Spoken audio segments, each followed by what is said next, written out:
With the Safehouse Progressive Alliance for Nonviolence, which is also called SPAN in its acronym. He is an artist, an educator, and a community organizer.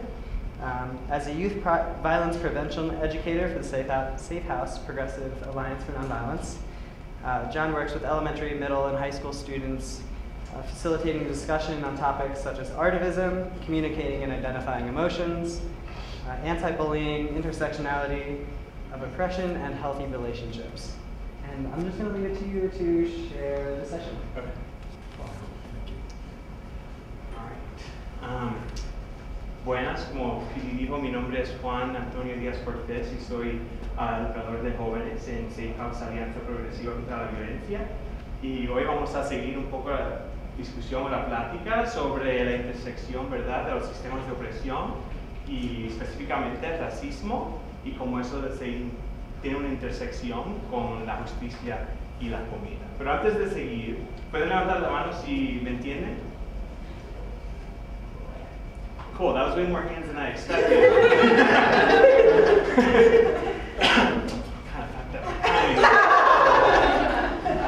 You bilingual people. Well, the point of that was, so raise your hand if you didn't understand anything that I just said before. Okay, so why might I have tried to make that point by starting off and speaking in Spanish to what I could easily assume, or was easily assumed, is going to be a predominantly English-speaking room?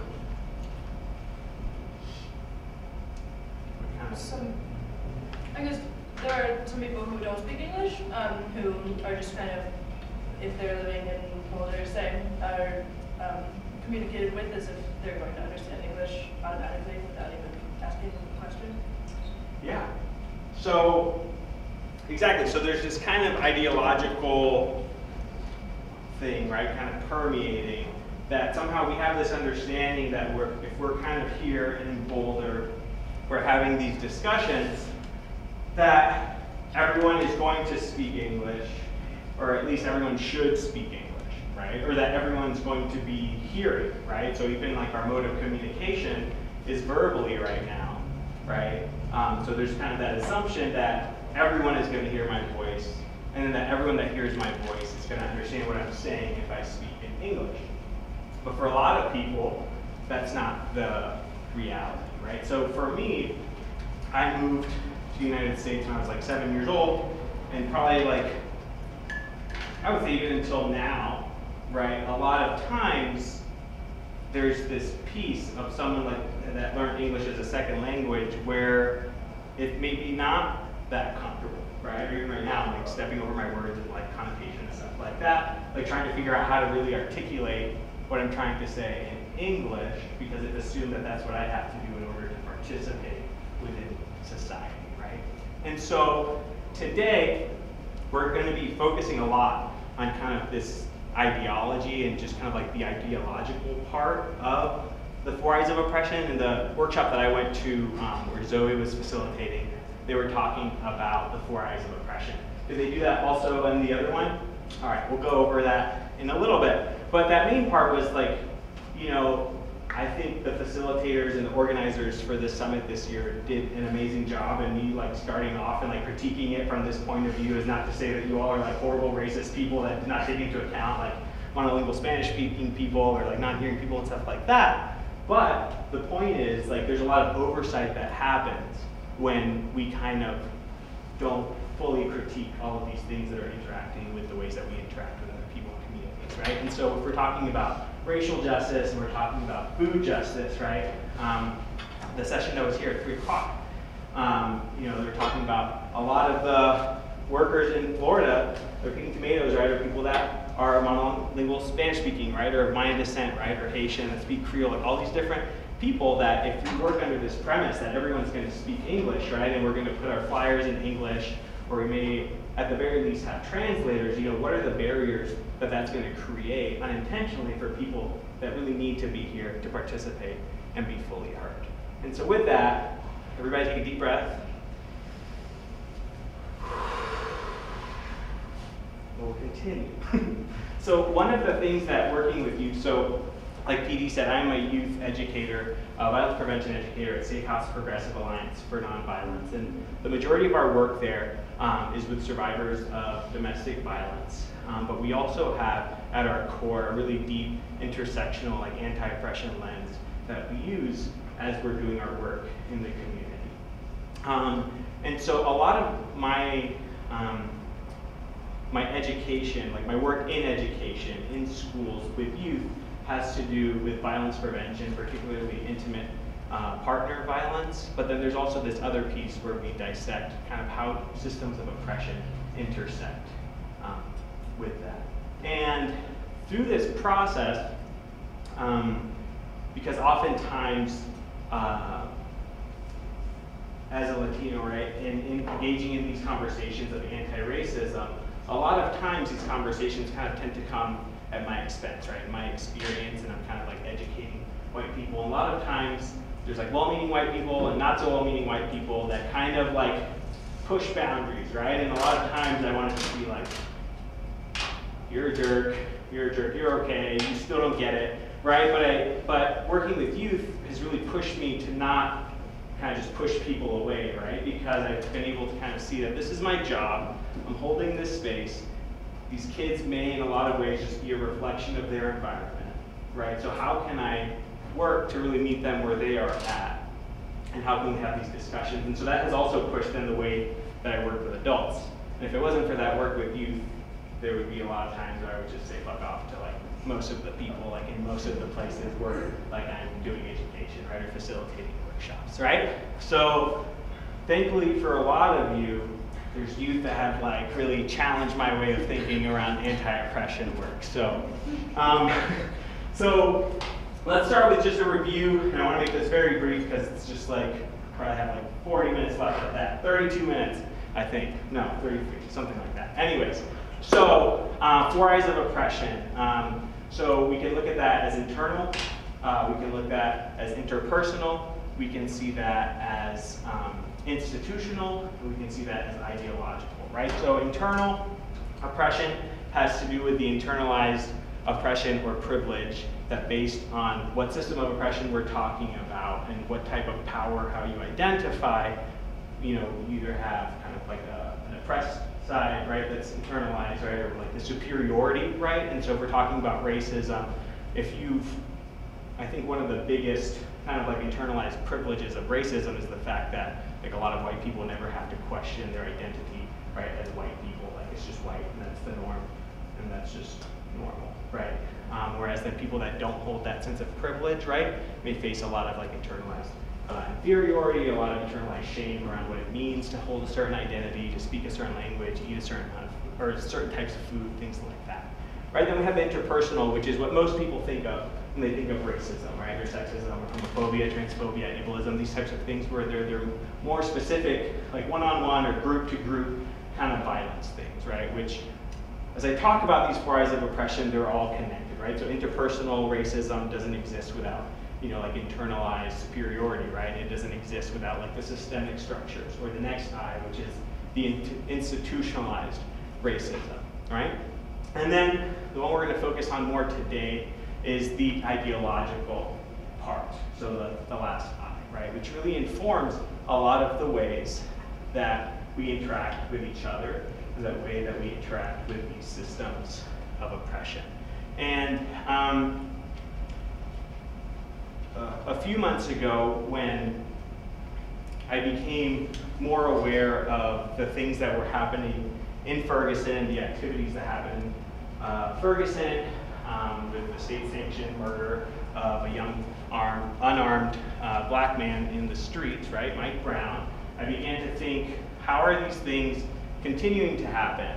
How are so many people participating in this kind of state-sanctioned violence, right? Like almost without questioning it.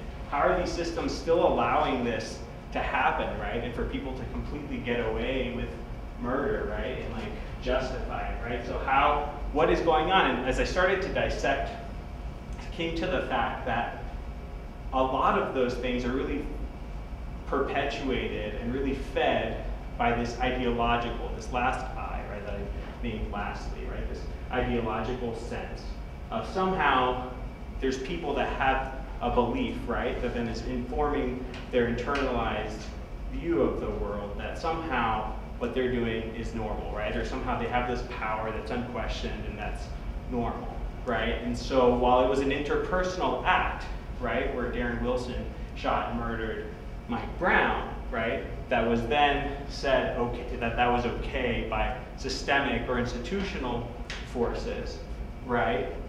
It was really this ideological narrative, this ideological myth that painted Mike Brown as both subhuman and superhuman, that then made Darren Wilson fear for his life to then shoot an unarmed black teenager. Do you all see how that works?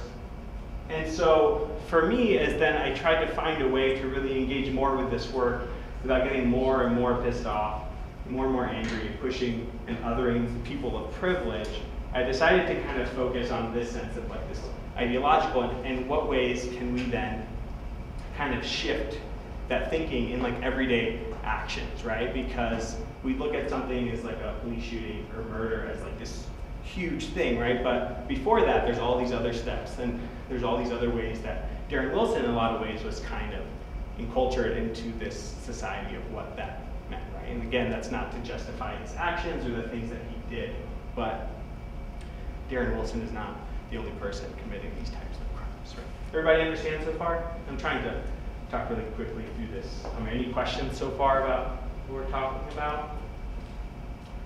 Okay, cool.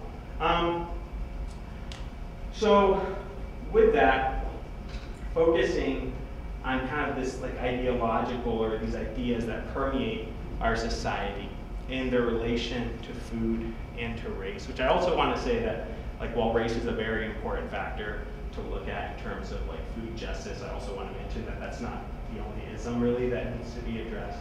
And I want to make sure that focusing on race today doesn't really detract on the fact that there's all other forms of oppression that also need to be analyzed with this, but I also do really appreciate the space to dissect the question of race and what that means to food justice, because it is also a very large part of that.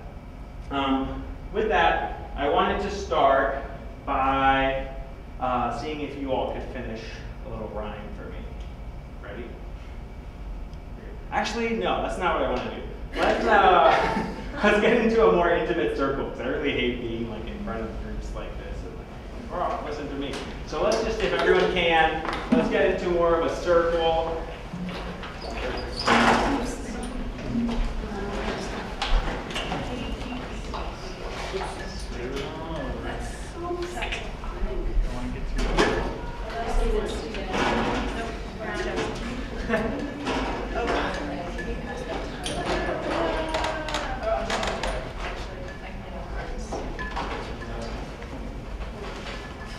Yeah, let's make it tight, real intimate, right? So you can move it there.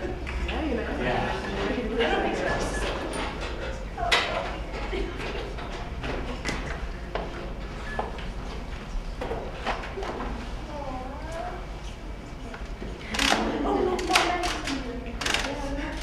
Yeah, this is good. All right.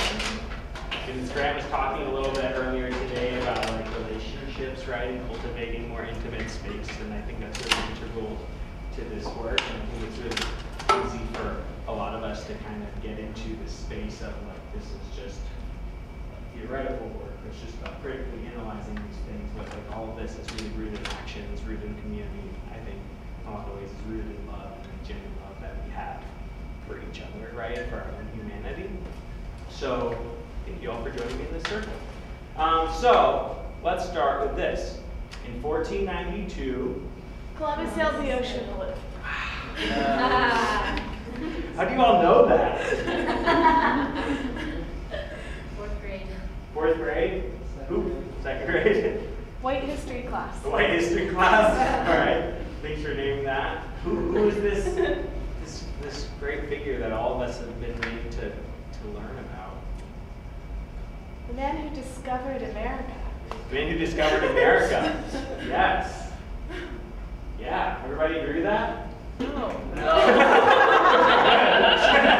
I don't think you do either. But thank you for taking the bait.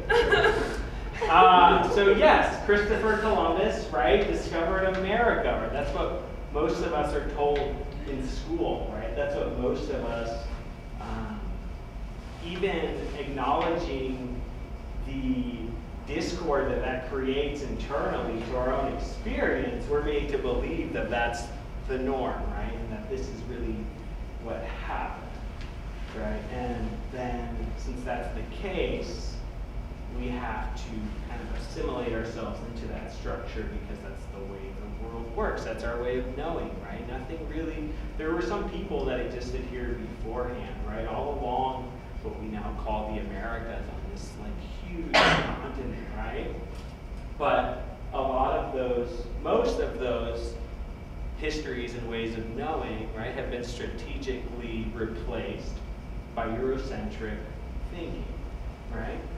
And so a large part of then our work, I think, as activists, as whoever you are, whatever brings you to this space, has to do with dismantling those years and years and years and centuries of thinking and thought and like rationale that has allowed these systems to continue to be perpetuated, right?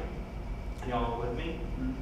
So today we're going to focus on that, right? And that no matter what, no matter where we're coming from, we can't do anything that's going to be worthwhile until we first and foremost address those things within ourselves, right? And as I pointed out earlier, no matter how well-meaning we are, no matter how inclusive we try to be, there's always going to be these places that, due to our lack of experience or our lack of insight, because of these systems that have been systematically placed, right, allow us to continue to make those mistakes, right? And I think in a lot of ways, if we look at it from a more glass half full kind of perspective, it allows us to stay a little bit more humble in the work that we're doing, right? So no one here is like a super activist or a super ally or whatever, right? We're all just people, right, working to do this work, and we all bring a certain amount of baggage that needs to be dealt with, right? So as I was thinking about food, and I'm super happy with this summit and a lot of the conversations that have been had, and the presenters that are here, and the participation, I think it's been really great. I think particularly for the context of Boulder, because I was coming like ready for a lot of other stuff to happen. I'm glad it didn't happen. So thank you for that. But I started thinking about Christopher Columbus and this quote that I heard of from Spike Lee. You know who Spike Lee is? Cool. So I'm going to read it real quick. And so Spike Lee is kind of talking about, he's talking about the gentrification of Brooklyn. Y'all know what gentrification is? We live gentrification in Boulder, like a super extreme gentrification. Y'all didn't know that? It's just like so far removed from what was originally here that we don't even question it anymore. Right? But so Spike Lee is talking about gentrification in Brooklyn. This is the first time I heard of this, and I think it's like hilarious and so spot on in so many ways. But he says, I apologize for the use of language both in this text and myself, because I'm sorry, but it's just, I think language is very subjective. And a lot of the words I use, I think, come from a very loving place. So thank you for sitting through that. Then comes the motherfucking Christopher Columbus syndrome. You can't discover this. We've been here. There were brothers playing motherfucking African drums in Mount Morris Park for 40 years, and now they can't do it anymore because the new inhabitants said the drums are loud. My father's a great musician. He bought a house in 1968, and the motherfucking people moved in last year and called the cops on my father. He doesn't even play electric bass. It's acoustic. We bought the motherfucking house in 1968, and now you call the cops in 2013? Get the fuck out of here. Spike Lee. Speaking some serious truth, right? And oftentimes, as someone that identifies as a person of color or Latino or whatever, I have like a very strong reaction when I try to incorporate myself or work within kind of more radical or like liberal or progressive spaces, because the reality is most of those spaces are very white, right? And so I oftentimes have to make this decision of, do I go here and do I put up with this because I believe in this, or do I kind of like just not, right? And so when I moved to Boulder, like specifically talking about this context, I was very happy, right? Moving from where I was in the South, that I was finally going to go to like a liberal progressive hub, and people were like recycling and like composting and like all this kind of stuff. But then once I was here, I just realized it was just like a lot of the same stuff with just slightly different language and maybe slightly better for the environment, but in the end, like not really that great, right? And so what I've noticed is the same kind of, I guess what people are calling now Columbusing, which I didn't know, that's really cool. Or like this kind of permeating ideology, right? Where, you know, like for instance, like with permaculture, you know, someone brought that up earlier, right? That somehow white people, right, or educated people call it permaculture, so now it's a thing, right? Now you can Google it. Now you can figure out how you yourself can participate in permaculture, right? Now that, you know, millennials are moving into inner cities and gentrifying because it's hip, now we want to focus on urban gardens, right? Now we want to like paternalistically help then the people of color around us to be on a similar wavelength as us, because we bring this power, right? It's kind of like that Columbus mentality, right? And so I kind of wanted to flip the script on Columbus, because in a lot of ways I'm sure he was a very horrible person, but in another way he was just kind of like a person that was like interacting with the world as he knew it, right? And I think one of the problems that we can often have as anti-oppression activists or people engaged in this work is that we think that somehow we've thought about all this stuff and we don't have to do this ongoing internal work to make sure that we're not perpetuating the same injustice that we're trying to work against, right? Because along with Columbus came like a series of priests, right? Some of which were horrible, rightly so, but others that really wanted to like help indigenous people, right? And they saw potential in them to be part of society, right? And so through that, and alongside the genocide that happened, was also this cultural genocide that happened, right, with indigenous people that were here, where out of trying to help these people, a whole other kind of genocide happened. And I see that happening a lot with this kind of like top-down, like working for, helping kind of mentality that a lot of like educated, predominantly white people bring as they come into these spaces. Everyone with me so far? With that, every time I attend one of these trainings, or I facilitate one of these trainings, I get a feeling that most of the people that hold whatever privilege we're kind of dissecting, right? So today we're talking about racism. A lot of white people feel really either like pissed off that they're being attacked, or really guilty. Some people really get it. But for the most part, there's this kind of standstill, like, I don't know what to do. You know, I could sign a petition, I could maybe have more intimate conversations with people, I could listen more, but I've noticed that a lot of those steps are usually kind of like external things that people can participate in that then don't really leave them with much room to really deal with all of the baggage that they're bringing, right? And so that's what I wanted to really talk about today. And who here is affiliated with Naropa in some way? All right, I know a lot of Naropa people, and I have this Naropa t-shirt, it's pretty cool, that says, transform yourself, period, transform the world. In a lot of ways, I agree with that, in a lot of ways I don't, right? Like this idea of transforming the world seems like a very, like, okay, sure. I'm sure you can do that by yourself, and like, you know, whatever. But what I like about it is taking it out of that kind of temporal like timeline of like, first you transform yourself, then you can transform the world, right? Or more thinking of it like, by transforming yourself, you transform the world. Does that make sense? Everybody with me so far? Am I getting too kind of like, whatever? Okay, so today we're going to be working on like transforming ourselves, right? And how we think and how we engage with this kind of Christopher Columbus syndrome. Everybody feel good about that? Awesome. We have 20 minutes.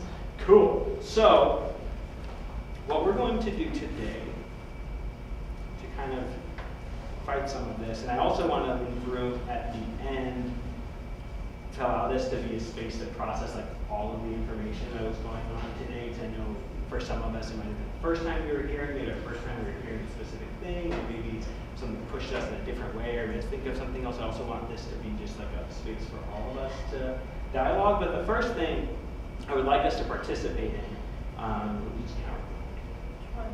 20? I counted earlier. Okay, so there's 20 people? I'm pretty sure. Okay, all right. So we're going to break off into small groups. Let's do pairs. You want to do pairs? All right, let's do small groups.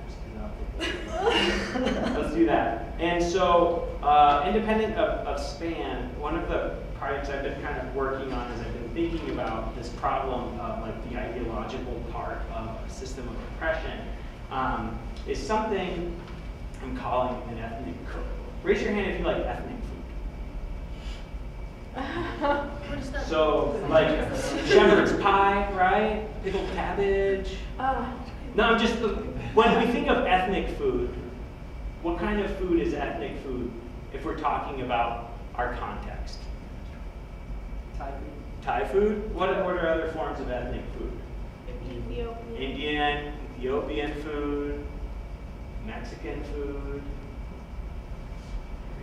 All food comes from somewhere. Okay, so that's the point I'm getting at, right? But for the most part, when most people speak about ethnic food, it's done in a way that's very othering, right? And again, retracing this kind of historically is kind of, I think, an extension of kind of imperialist, colonialist tendencies, right? Where we're not really sure what our ethnicity is, right? If we're talking about white people, so then we need to like borrow or steal then culture from other places, right? And so we see this with art, we see this with religion, and we see it with food, right? And so I think the first step in kind of breaking down, if we're talking about food and race, right? So we can go to the fact that racism exists from like planting to harvest to transportation to distribution of all the food that we eat. But at the same time, it happens in the way that we engage with food and the way that we engage with cultures that produce and create food that then we objectify. And by objectifying that food, we objectify those people, which continue to perpetuate a different type of racism. I'll see that. So today, we're going to participate in a discussion of an ethnic cookbook. So for this, another tab here. So this project is something I call an ethnic cookbook, right? So the focus of this exercise is to look at eating as more than an obligatory act of peace in order to survive, to explore beyond a static understanding of culture and identity, to shine light on the interactions that occur around the intimate acts of sharing food, and the insight about ourselves and others that those intimate acts bring. So when we break bread, what connections are made, what ties are lost, if you are what you eat, what are you? And so for this, like I usually ask people to provide like their name, gender pronouns, a selfie, and then the main prompt is a description of your favorite meal and or dish from your home culture as defined by you. Please include smells, colors, tastes, textures, personalities, memories, reflections, etc. Right? So again, I don't want like a recipe, right? Because oftentimes we get these ethnic cookbooks, right? That's like this recipe, so you can make like the perfect kimchi, you follow these steps, right? But it's like the process of making that kimchi and consuming that kimchi is very different than how maybe like someone's Korean grandmother did that as a way to like take care of her family. You know what I mean? And so food is more than just these things that we eat and these things that we consume and these things that we objectify. Food has story, right? People have story. And we have to respect that, but in order to respect other people's stories and other people's relation to food, we have to first and foremost respect our own connection to our own food. whatever that is. Everybody cool with that? Everybody understand kind of what we're doing? So I guess let's just do, is there 20 including myself? Mhm. Okay, so let's just do pairs. Is everybody comfortable with that? And we'll take about 6 minutes to do this. Everybody okay with that time limit? Okay, let's do it. Go. Everybody look, wait, I guess that doesn't make sense if everyone looks left and right. So one person look left and another look right, and if you're left without someone, find someone across the circle and talk. All right.